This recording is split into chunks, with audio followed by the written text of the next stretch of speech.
Hey everyone, this is a really excellent question about healing and why doesn't it happen instantly? Um, Hi Claire, I've signed up for your membership program and I'm finding it very insightful. I feel like I get it more and more. Having those I see, of course, that's what's going on, but still every day there is some form of torture, anxiety, shame, trigger after trigger after trigger. I have seen a repeating pattern in my life struggle to find some peace and knew that the one constant fact in that was me, as I take myself with me for safekeeping everywhere I go. I knew the problem wasn't out there. The Life Circles course feels like it was written for me, about me. Almost as soon as I would have a thought about what's going on in me, you would then say that exact thing or feeling. Yeah, spooky, really. Intellectual understanding doesn't result in freedom. It's a start, I know. But whatever source of healing I've tried, I always end up with the feeling that the self is just using it as another means of escape from its suffering, which enlightens no one. I was particularly impacted by the reference in this course to the triggers being from conditioned response to past trauma. And it was such a relief to hear those words because it was a hell yes moment. You went on to say we need to parent and heal this traumatized child, which sounds right. My question is, who is doing the parenting or healing? If there is no healer or parenter, why isn't healing or parenting just happening following that insight? I love this question.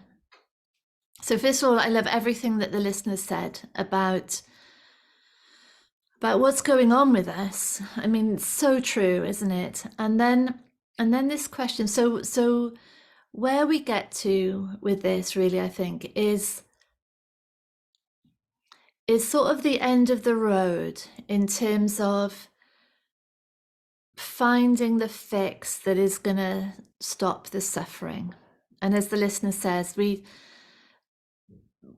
try and try and try and try, don't we? And but everywhere we go, everything we do, there's this sort of sense of lack, isn't there? There's this existence, this identification that is not not feeling right, not there's not a sort of sense of ease. There's vigilance, there's a constant sensitivity to what's going on around us. And and so it seems to me with this conversation, it's like the dead end for that now. It's a brick wall that says, and especially on a course like the Life Circles, where we really bring to the surface the exhaustion and the futility in going round and round and round and round, trying. And so now we've got to a brick wall, and the brick wall is saying that search that you're on within this unquestioned idea of what you are, an unquestioned belief that you are separate from the infinite and absolute. You're separate from intelligence, from consciousness, from unconditional love, from peace, from potential, that you are the doer, you're the controller, you're the chooser. That unquestioned belief is the issue. That's the thing. That's the thing that's stopping this, stopping home being found, because that whole setup is a setup of separation, and home is wholeness. And so the listener says, okay, so fair enough. These patterns can be seen, the triggers can be seen, the behavior to try to fix and control, the vigilance can be seen, the resistance, the resentment can be seen.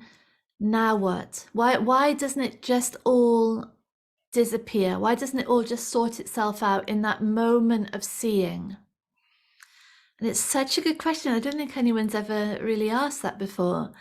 And sometimes it does, doesn't it? sometimes the seeing of it, of something, is enough. The something coming up out of the subconscious underground, up into the light, and it makes so out in the light, seen visibly, it makes so little sense. There's so much illogic to it. There's such incongruence in it that it just can't be sustained anymore. It's gone.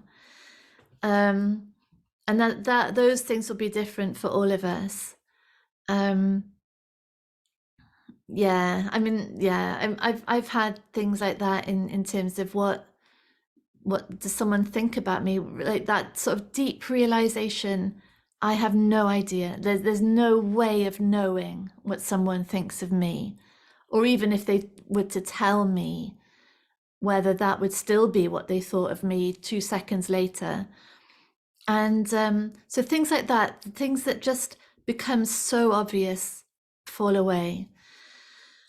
But I think where this listener is pointing us to is really the deep wounds within the psyche, within the subconscious, within the body, and these are not going away.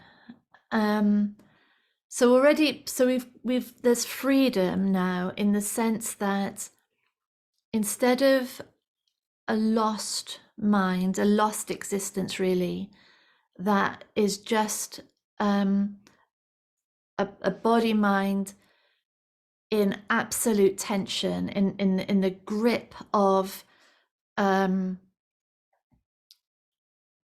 defense and protection, trying to survive, really, in a constant battle, constantly at war, constantly hiding, withdrawing, fighting from this reality all around, which is just a projection of those wounds.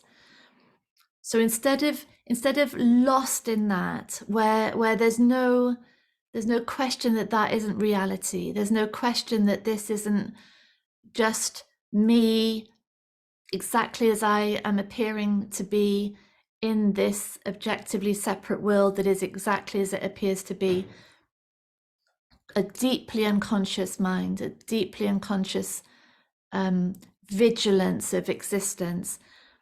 Instead of that, we've now moved on, and now there's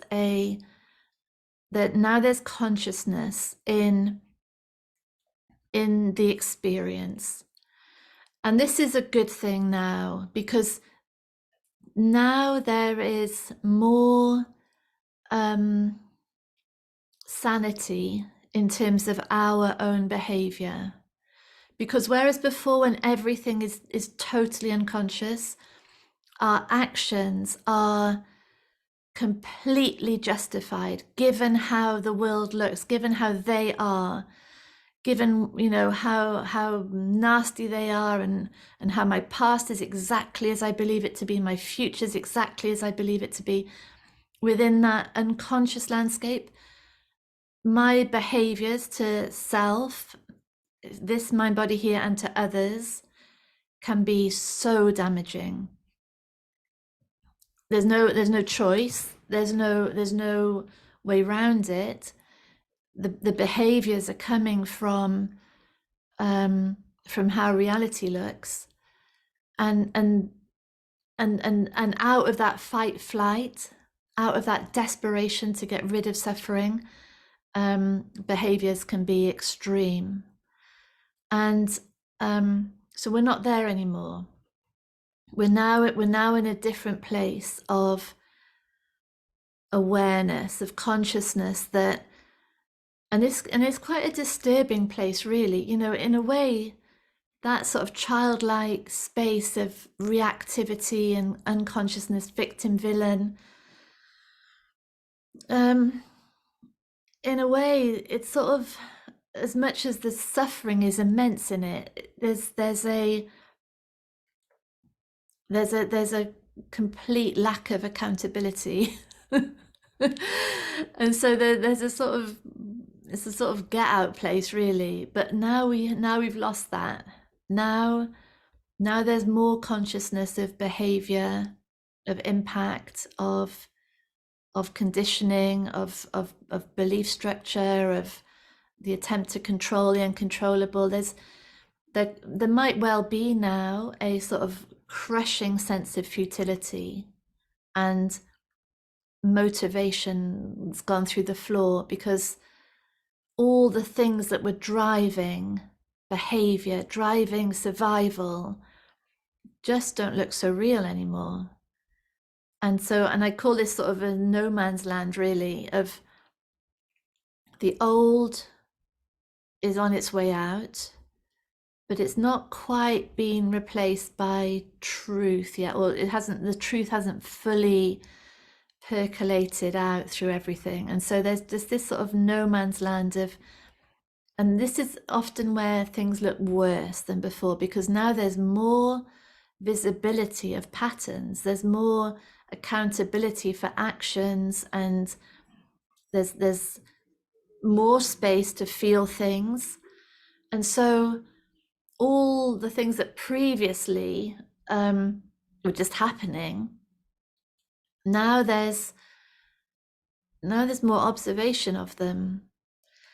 And it might feel worse, but it doesn't matter. This is really, really powerful. This is such a good space to be in, really huge. And so the listener question now is, so this would be the stage of parenting now, really, because these needs, the shames, the fears, the insecurity, the sense of lack, the beliefs in separation, the sort of sense of being a victim villain, these are all becoming more visible, available for parenting. So the first question is, who is doing the parenting? And the answer is the truth of us is doing the parenting. So that observation space, which is neutral, which is just open spaciousness in which everything is allowed to be. So in that sense, it's unconditional. That's the parent, and that's the truth of us. That's where the unidentified mind, when it loses its sort of unconscious grip on identity and me, them, all of that, this empty spaciousness, this presence, openness is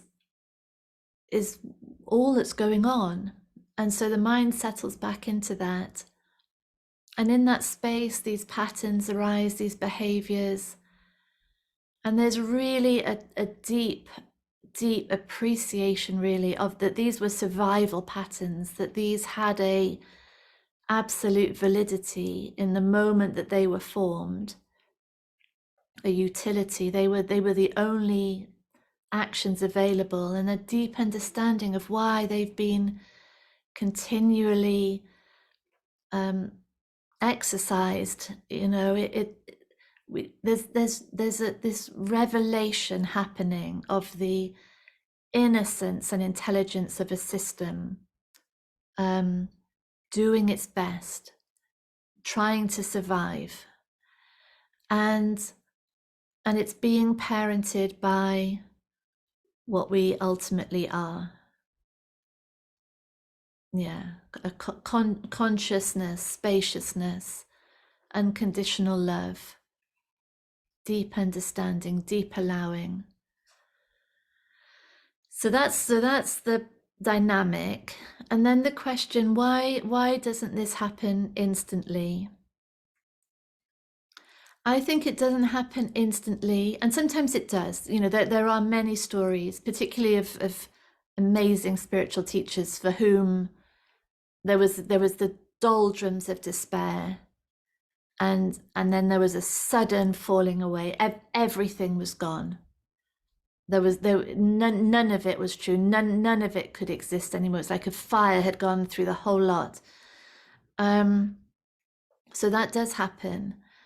But for others of us, it seems to me that it's layer by layer, and it might look like nothing has changed, but with every single tiniest glimpse of truth, every single tiniest belief that falls away is no longer true, we literally are a different person in a different reality.